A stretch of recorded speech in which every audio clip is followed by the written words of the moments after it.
Xenophobia was a word that was foreign to me until COVID-19 started to take over the world.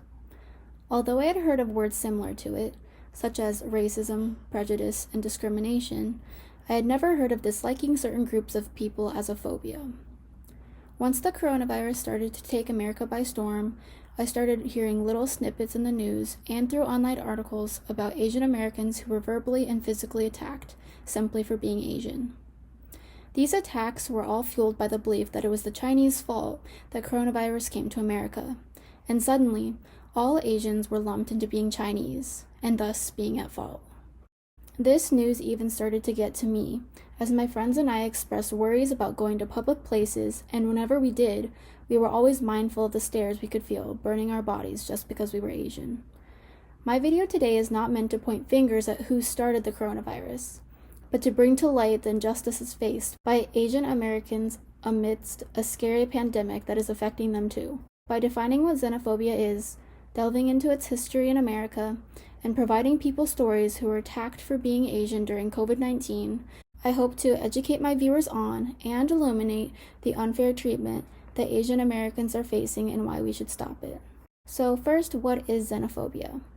According to Merriam-Webster, xenophobia is the fear and hatred of strangers, or of anything that is strange or foreign.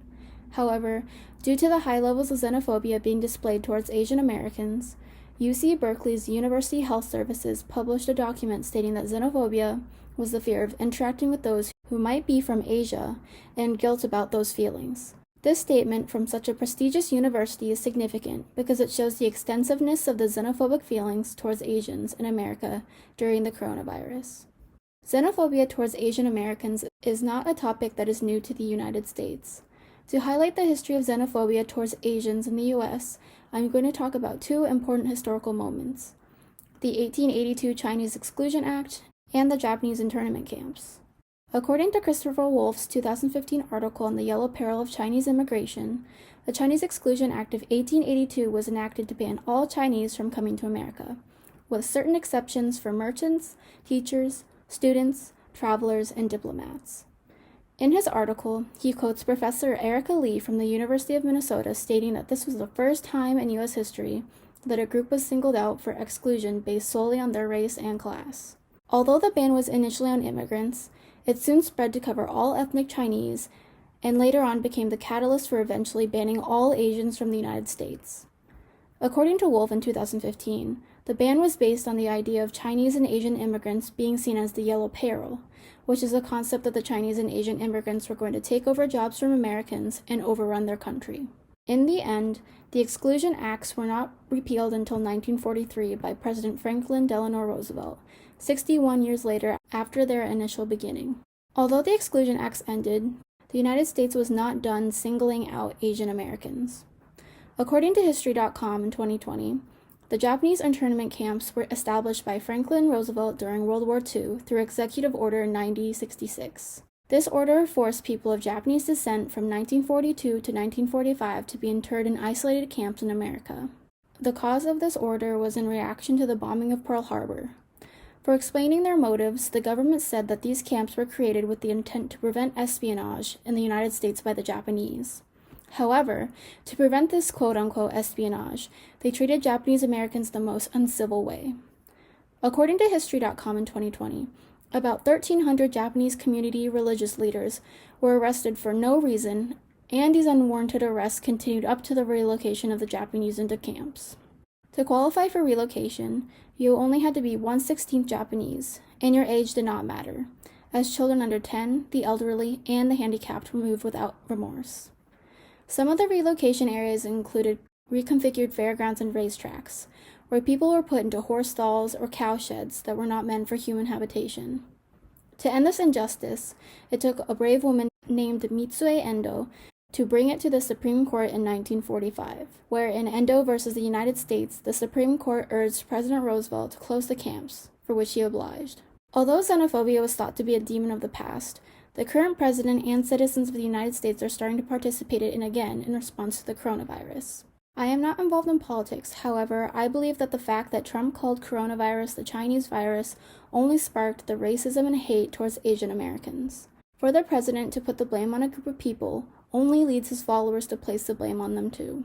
According to Matt Loffman in 2020, in his article on Asian American racist attacks, he states that xenophobic instances have been on the rise in recent weeks following the escalation of coronavirus, even leading to a family of 3 being stabbed outside a store in Texas.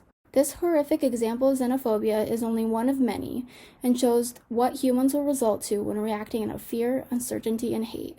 Next, I want to present more examples of xenophobia towards Asian Americans to show how out of hand this hate has grown.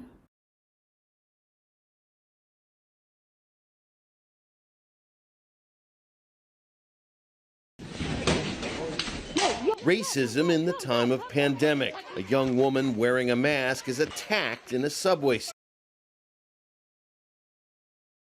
Come here, sanitize your Come here. An elderly woman is chased by a bully trying to squirt hand sanitizer on her. Harassment and assaults against Asian Americans are up sharply.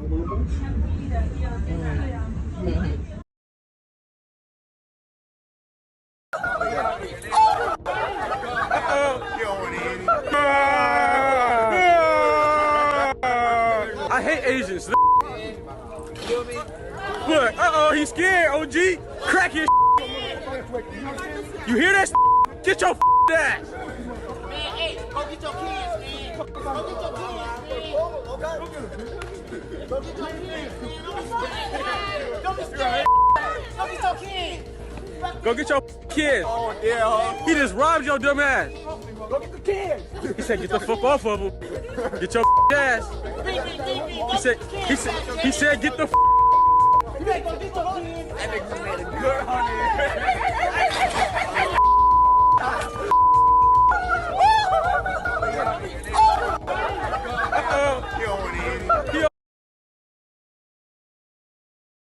Dylan Mariano's family says their son was discriminated against by a teacher who claims he mistook coughing as a sign that the 13-year-old had COVID-19. Dylan says he was coughing because he was choking on water.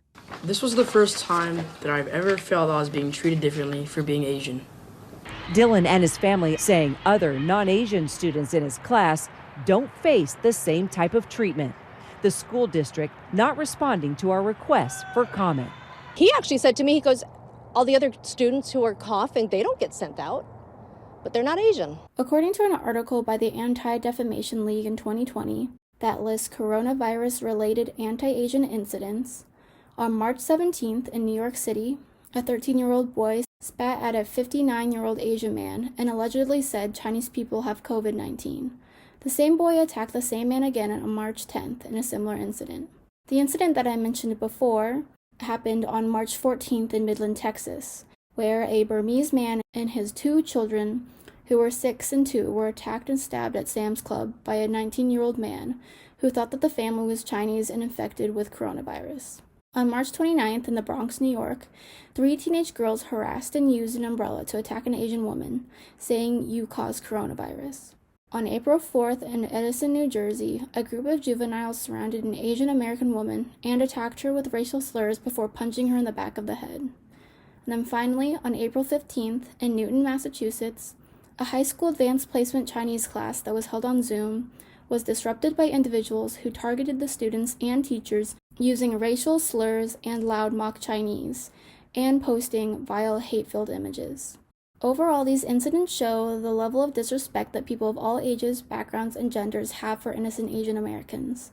The fact that there are teenagers and adults preying on the elderly and innocent brings to light that hate has no restrictions. So how can we stop this hate? It wasn't until recently that, according to Charles Davis's 2020 article, over 24 Senate Democrats signed a letter to President Donald Trump pledging to work with him to confront the racism that so many Asians have encountered in their daily lives.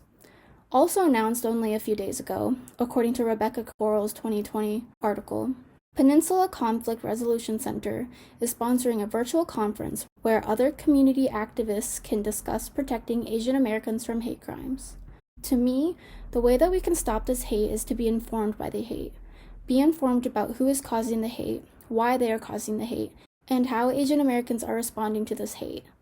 Only through understanding and knowledge can we have the facts and empathy to stand up for the injustices these people are facing every day. That is why I wanted to make this video, to educate myself and others so that we can think about the actions we can take to stop this hate.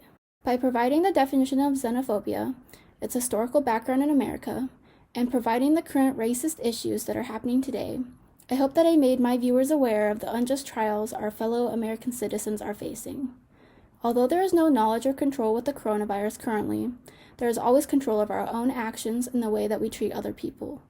Instead of making life harder for one another, we should work on supporting one another, because we are affected and going through this pandemic together. Overall, during this scary and uncertain time, stop the hate and spread the love.